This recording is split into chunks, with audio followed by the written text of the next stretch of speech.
तो देखिए, हमारा जो आज की जो रिवीजन क्लास है वो है आपकी 1773 का जो रेगुलेटिंग एक्ट है, जिसको अन्य नाम से जाना जाता नियामक अधिनियम। क्लियर? तो मैं ये रिवीजन क्लास के माध्यम से इसमें संपूर्ण इसकी जो विशेषताएं हैं, जितनी भी 1773 के रेगुलेटिंग एक्ट को लेकर विशेषताएं हो सकती हैं, उन पे मैं चर्चा करूँगा। ठीक है, बस ध्यान से कॉन्सेप्ट को सुनना है।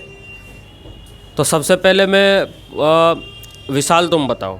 ठीक है, 1773 का जो रेगुलेटिंग एक्ट था हमारा, जो अंग्रेज़ों के द्वारा लाया गया, ठीक है, वह किस समिति की सिफारिश पर लाया था? वेरी गुड, गुप्त समिति की सिफारिश पर। क्लियर? पीछे ललित, आप बताओ पीछे ललित, विक्की के बराबर में। ये जो 1773 का जो रेगुलेटिंग एक्ट था, जो गुप्त समिति की सिफारिश पर आया, उस समय ब्रिटेन के प्रधानमंत्री कौन थे? Lord north. वेरी गुड, इस तरीके से ही चीज़ों को क्लियर करना है। आकाश तुम बताओ, आकाश बागवाले। 1773 के रेगुलेटिंग एक्ट के तहत क्या हुआ कि भारत में सबसे पहले सर्वोच्च न्यायालय की स्थापना हुई, यानी कि इंग्लिश में सुप्रीम कोर्ट। क्लियर? तो उस सुप्रीम कोर्ट के विषय में मुझे ये बताओ कि उसकी स्थापना कब हुई थी? 1774 में। Very good. जिस समय उसकी स्थापना हुई उस समय उसके पहले मुख्य न्यायाधीश कौन बने थे? एजिला इम्पे। Very good. इसके अलावा अन्य तीन कौन कौन से थे? चैम्बर, लिमेस्टर और हाइड। Very good. इसके अलावा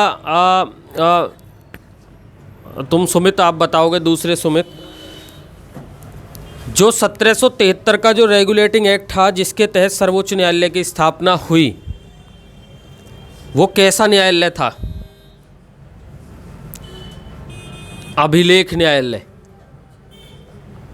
अभिलेख न्यायालय का अर्थ होता है स्टूडेंट कि वो जो 1773 का अभिलेख न्यायालय था, सुप्रीम कोर्ट था, वो अभिलेख न्यायालय का मतलब है कि उसका निर्णय अंतिम नहीं था। याद रखना है, यूपी पुलिस सब इंस्पेक्टर की परीक्षा में ये स्टेटमेंट बेस्ड सवाल पूछा गया, जो हमेशा याद रखना है। वो एक अभिलेख न्यायालय था। इसका अर्थ यह है, याद रखना है, कि उसके निर्णय को इंग्लैंड स्थित प्रिवी काउंसिल में चुनौती दी जा सकती थी, यानी कि उसका निर्णय अंतिम नहीं था, फाइनली। ये बात याद रखनी है। क्लियर? आगे 1773 के रेगुलेटिंग एक्ट के दौरान मतलब इस माध्यम से, अनस तुम बताओ कि 1773 के रेगुलेटिंग एक्ट के माध्यम से जो बंगाल के गवर्नर है, जिनका उस समय नाम था वॉरेन हेस्टिंग्स, उनको कलकत्ता, मुंबई और मद्रास प्रेसिडेंसियों का गवर्नर जनरल बना दिया गया, यानी कि गवर्नर को गवर्नर जनरल बना दिया गया। ठीक है? तो वो जो वॉरेन हेस्टिंग्स थे, वो गवर्नर के टाइम कहाँ के, मतलब गवर्नर जब वो थे, वो कहाँ के, किस प्रेसिडेंसी के गवर्नर है वो? हाँ, जिस समय वो खुद गवर्नर रहे, फोर्ट विलियम प्रेसिडेंसी। याद रखना, कौन सी प्रेसिडेंसी? Fort William presidency. देखो, इस कॉन्सेप्ट को सभी ध्यान से सुनेंगे, कितने ज़बरदस्त सवाल हैं। एक तो आपको ये बात याद रखनी है, कि जो 1773 के रेगुलेटिंग एक्ट के तहत जो बंगाल के फोर्ट विलियम प्रेसिडेंसी के जो गवर्नर है, उनका नाम था वॉरेन हेस्टिंग्स। उन्हें कलकत्ता, मुंबई और मद्रास का गवर्नर जनरल बना दिया गया। क्लियर? और उनकी जो परिषद ही, उसमें अन्य सदस्य भी थे। आपसे कई बार एग्जाम में पूछेगा कौन सदस्य नहीं था, तो देखो ये बात याद रखनी है। एक तो उनके सदस्य थे फिलिप फ्रांसिस, एक क्लेवरिंग, एक मानसन और एक वारवेल। ये चार नाम आपको याद रखने हैं, एग्जाम में पूछेगा। ये उनके परिषद के सदस्य थे। ये बिल्कुल प्रॉपर और एक बेहतरीन सवाल है जो आपसे पूछ लेगा। ठीक है? पीछे क्या नाम है आपका, ये बताओ। कुणाल तुम बताओ कि 1773 के रेगुलेटिंग एक्ट के मतलब रेगुलेटिंग एक्ट जो आया उसका उद्देश्य क्या था, यानी कि उसकी जो आने की उसका जो आने का कारण क्या था, उद्देश्य। तो ध्यान से सुनना सभी स्टूडेंट को कि उनकी उस एक मिनट 1773 के रेगुलेटिंग एक्ट के जो आया उसका उद्देश्य था कि जो ईस्ट इंडिया कंपनी थी, अंग्रेज ईस्ट इंडिया कंपनी, उसके शासन को भारत में और ब्रिटेन में, इंग्लैंड में, दोनों जगह पर नियंत्रित करना 1773 के रेगुलेटिंग एक्ट का मुख्य उद्देश्य था। समझ रहे हैं? यानी कि वो ईस्ट इंडिया कंपनी जो थी, ध्यान से सुनेंगे, जो ईस्ट इंडिया कंपनी थी वो जो काम करने आई थी यहाँ पर व्यापार करने भारत में, दक्षिण पूर्व एशिया में, ऐसा कह सकते हैं, उनके कामों को भारत में और साथ ही साथ इंग्लैंड में नियंत्रित करना 1773 के रेगुलेटिंग एक्ट का मुख्य उद्देश्य था। एक लाइन में ऐसा याद रखना। क्लियर? कुणाल ही बताओ आगे कि 1773 के रेगुलेटिंग एक्ट का औपचारिक नाम क्या था? आकाश, ये तो अन्य नाम है, इसे नियामक अधिनियम कहते हैं। शिव कुमार, 1772 का अधिनियम।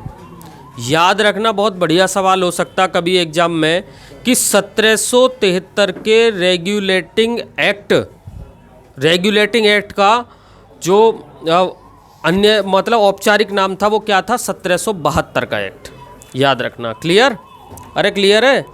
इसके बाद 1773 के रेगुलेटिंग एक्ट के दौरान जो एक लास्ट हमारा पॉइंट है, जो ये थोड़ा राणा जी आप बताओ, 1773 के रेगुलेटिंग एक्ट के द्वारा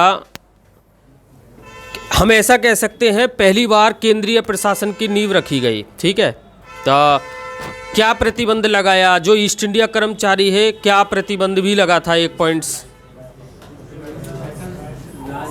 हाँ बिल्कुल, देखो ध्यान रखना, ये सवाल अब भविष्य में फिर आएगा। मैं बता रहा हूँ कि 1773 के रेगुलेटिंग एक्ट के दौरान सभी बच्चे ध्यान देंगे, जो कंपनी के कर्मचारी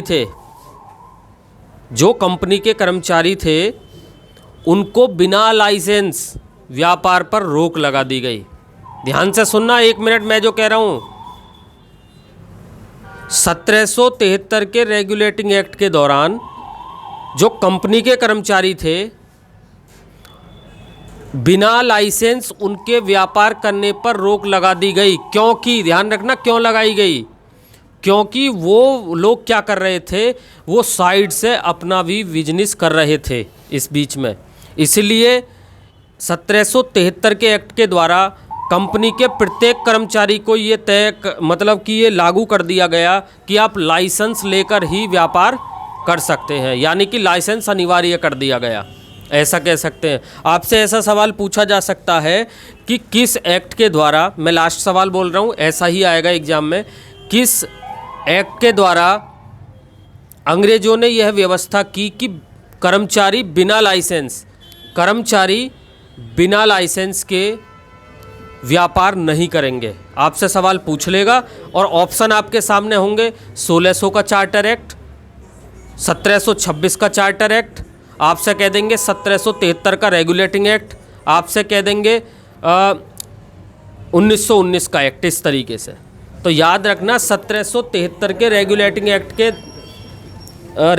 एक्ट से व्यवस्था की गई कि जो ईस्ट इंडिया कंपनी के जो कर्मचारी हैं उनको बिना लाइसेंस व्यापार पर रोक लगा दी गई। क्लियर? तो 1773 का जो रेगुलेटिंग एक्ट है आपके लगभग समझ में आया होगा। कल से अब तक मैंने इस बारे में काफ़ी चीज़ें बताई। तो ये थी हमारी मोस्टली जो छोटी सी रिवीजन क्लास है, आपको याद रखनी है। कई बार परीक्षा में यहाँ से क्वेश्चन पूछे जाएंगे, जो बढ़िया बढ़िया फैक्ट हैं वो इसमें चर्चा की। दोस्तों, वीडियो को लाइक और शेयर करना ना भूलें। जो लोग चैनल पर पहली बार हैं, चैनल को सब्सक्राइब अवश्य करें, ताकि जो आने वाली जो वीडियो है आपको मिल सके। धन्यवाद।